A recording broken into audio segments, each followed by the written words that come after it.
चलिए अगली खबर देख लेते हैं। दमोह कलेक्टर नीरज कुमार सिंह ने जिला शिक्षा अधिकारी के कार्यालय का औचक निरीक्षण किया। इस दौरान डीओ समेत करीब 1 दर्जन से अधिक कर्मचारी और अधिकारी कार्यालय से नदारद मिले। हालांकि सूचना मिलते ही कुछ देर बाद डीओ कार्यालय पहुंच गए। कलेक्टर ने कार्यालय के नदारद होने पर नाराजगी जाहिर की है और अनुपस्थित मिले सभी कर्मचारियों की 2-2 माह की वेतन वृद्धि रोकने के निर्देश जिला शिक्षा अधिकारी आरएस बघेल को दिए। साथ ही उन्होंने सहायक ग्रेड 3 के देवेंद्र कुमार सोनी से शिक्षकों के मान प्रकरण के लंबित होने की जानकारी भी ली है। इसमें कसावट आएगी अपने प्रशासन में, है ना? स्वाभाविक है। मैं तो आपको ये शुरू से बोल रहा हूँ कि भाई आप इसमें आप रखें, थोड़ी कड़ाई करें।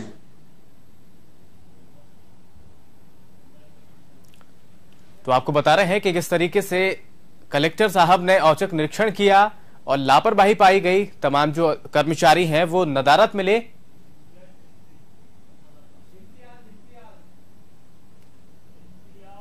हमारे साथ संवाददाता इम्तियाज जुड़ गए हैं। इम्तियाज, यहां पर देखा जाए तो तमाम जो कर्मचारी हैं वो नदारद मिले और कलेक्टर साहब और औचक निरीक्षण पर पहुंचे तो तमाम अधिकारी कर्मचारी जो है नदारद मिले। उसके बाद वेतन वृद्धि भी 2 माह की रोक ली गई।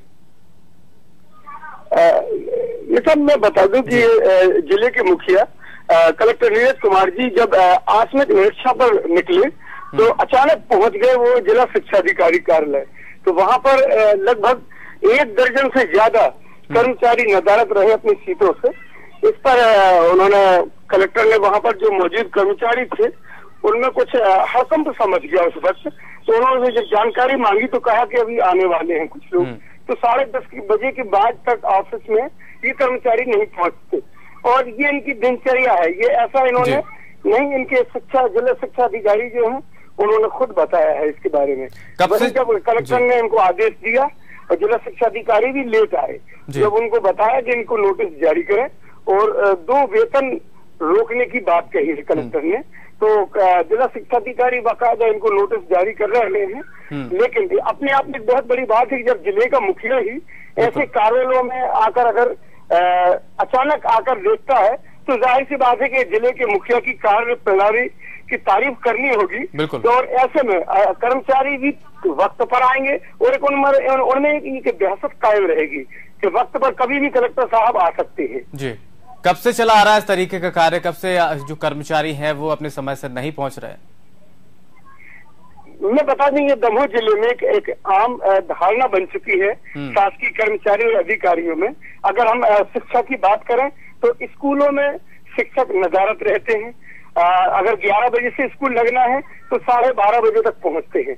और ऐसे सरकारी कार्य होता है, आप जिला पंचायत कार्यालय पहुंचेंगे तो वहां पर भी वक्त पे कर्मचारी सीटों पर नहीं मिलती। मैंने सर्वे किया है, कई कार्यालयों में तो ऐसी शिकायतें अक्सर आ रही थी। तो कलेक्टर महोदय ने इस चीज को बड़े संज्ञान में लिया और उन्होंने खुद इसको जायजा लेने के लिए खुद ही मौके पे जाना ज्यादा बेहतर समझा और उसके रिजल्ट भी सामने आए। जी इम्तियाज जी, क्या पहले कभी कार्यवाही की गई ऐसे, मतलब क्योंकि काफी समय से आप जैसे कि बता रहे हैं प्रथा सी बन गई क्षेत्र में, तो क्या पहले कार्यवाही की गई है? कोई अधिकारी पहुंचे हैं कार्यालय, औचक निरीक्षण किया हो या कुछ कार्यवाही की हो कर्मचारियों के खिलाफ? हाँ, इससे पहले जो पूर्व कलेक्टर थे जय विजय कुमार जी थे, उनके दरमियान भी 1-2 बार हुआ है ये, लेकिन वो फिर वही सिलसिला चलता रहा। अब नीरज कुमार जी ने जब दमोह की कमान संभाली है तो अब उम्मीद की जा सकती है कि शासकीय कर्मचारी और अधिकारी लोग अब वक्त पर पहुंचेंगे। वरना कलेक्टर साहब ऐसे कभी भी किसी भी वक्त पहुंचेंगे और उन पर सख्त से सख्त कार्रवाई होगी और होना भी चाहिए। तो ये आज जो मामला आया है आज जिला शिक्षा अधिकारी कार्यालय का है। अब देखते हैं अगली बारी किस विभाग की है, लेकिन एक विभाग में कार्रवाई होने से ये तो माना जाता है कि हर विभाग में एक विचार बन गया है, एक सोच बनती है कि कलेक्टर साहब कहीं भी कभी भी किसी भी वक्त आ सकते हैं। क्या वजह है, क्यों नहीं पहुंचते हैं कर्मचारी? क्योंकि इससे पहले भी जैसे कि आपने बताया जो पहले भी कलेक्टर साहब रहे हैं उन्होंने भी इस तरीके की कार्यवाही की, पहुंचे और निरीक्षण किया। तो क्या वजह है, क्यों ढीला रवैया यहाँ पर कर्मचारी अपनाते हैं? क्यों इस प्रथा को अपना लिया गया है कि समय से नहीं पहुंचना है कार्यालय? ये अभी से नहीं, पिछली सरकारों से ही चला आ रहा है। उनके जो आला अधिकारी रहे हैं उन्होंने कभी इस तरफ ध्यान नहीं दिया और अपने मन मर्जी उनके हर विभागों में चली है और उसमें उनके आला अधिकारियों का खास संरक्षण हासिल रहा है। जब उन्होंने उस पर ध्यान नहीं दिया तो उनके निचले स्तर के कर्मचारी भी उसी लापरवाही को बदस्तूर जारी रखे रहे, लेकिन किसी भी अधिकारी ने और जनप्रतिनिधि ने इस पर गौर नहीं किया। हमारे साथ बघेल साहब जुड़ गए। रवि इम्तियाज, मैं आपको रोकना चाहूंगा, हमारे साथ रवि सिंह बघेल जी जुड़ गए हैं, जिला शिक्षा अधिकारी हैं। आपका बहुत बहुत स्वागत है बघेल साहब। जी धन्यवाद जी। यहाँ पर कलेक्टर साहब पहुंचे, औचक निरीक्षण किया शिक्षा विभाग का और कर्मचारी जो है नदारत मिले जी। क्या कहेंगे आप पूरे मामले पे? ये बिल्कुल ये जी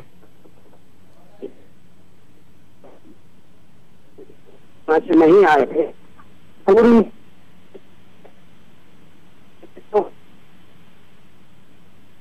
जी, शायद लगता है हमारा संपर्क उनसे सही तरीके से होने से नहीं हो पा रहा है यहाँ पर। जी रवि जी, सुन पा रहे हैं आप मुझे? हाँ जी सुनाए। हाँ सुन रहे हैं, मैं अंदर में बताए। जी जी, दोहराएं अपनी बात को फिर से। जी हाँ हाँ, तो उनको मैंने ऐसे कर्मचारियों को नोटिस भी किया था, तो बीच में गायब हो गए थे, क्योंकि ये पहले से थोड़ा ऐसे उन्होंने बना के रखा माहौल को सर के निरीक्षण के कारण निश्चित रूप से सुधार आएगा और उनके विरुद्ध कार्रवाई होगी। जी क्यों पहले से क्यों ऐसी कार्रवाई क्यों नहीं की जाती, कोई ठोस कदम क्यों उठाया जाता है? क्योंकि पहले भी जी उसके पूर्व मैंने नोटिस दिया, मैं तो 20-25 दिन पहले ज्वाइन किया है। हाँ अब पहले उस पर नहीं जाऊंगा, आएंगे। मैंने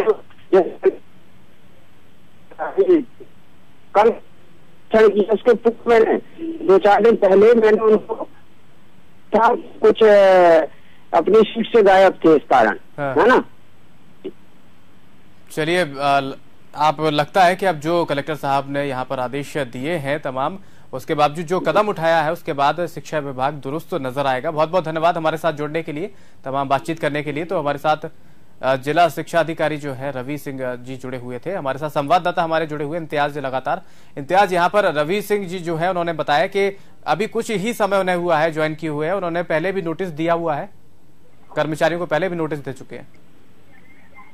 जब इससे साफ जाहिर होता है कि जब जिले का शिक्षा अधिकारी ऐसी बात कहे कि ये शुरू से ही चला आ रहा है, तो जबकि इन्होंने अभी ज्वाइन किया है तो ये पहले से चला है। और शिक्षा विभाग में सबसे ज्यादा कोताही देखने दमोह जिले में देखने को मिली है।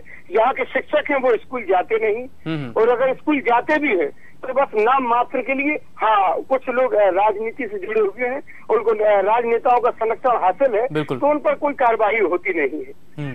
बिल्कुल, कहीं ना कहीं क्या बहुत से शिक्षक ऐसे हैं जो आधे टाइम जाते हैं और पेमेंट सरकार से पूरी पाते हैं, सरकार से पूरी पेमेंट पाते हैं, लेकिन अपनी एक राजनीति चमकाने में लगे रहते हैं। कुछ शिक्षकों पर तो एक ऐसा एक उन पर नाम, उनके कुछ चंद नाम तो ऐसे हैं कि जो राजनीति में बहुत दखल रखते हैं, लेकिन कहने को एक शिक्षक है, वो कभी भी वो अपने स्कूल का पीरियड नहीं लेती।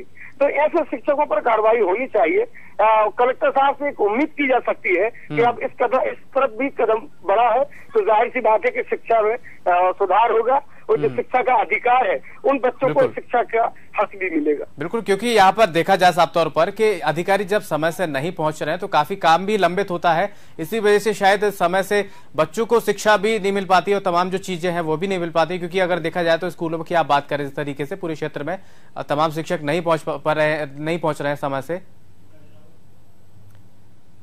चलिए, बहुत बहुत धन्यवाद हमारे साथ जुड़ने के लिए और तमाम ज्यादा जानकारी साझा करने के लिए।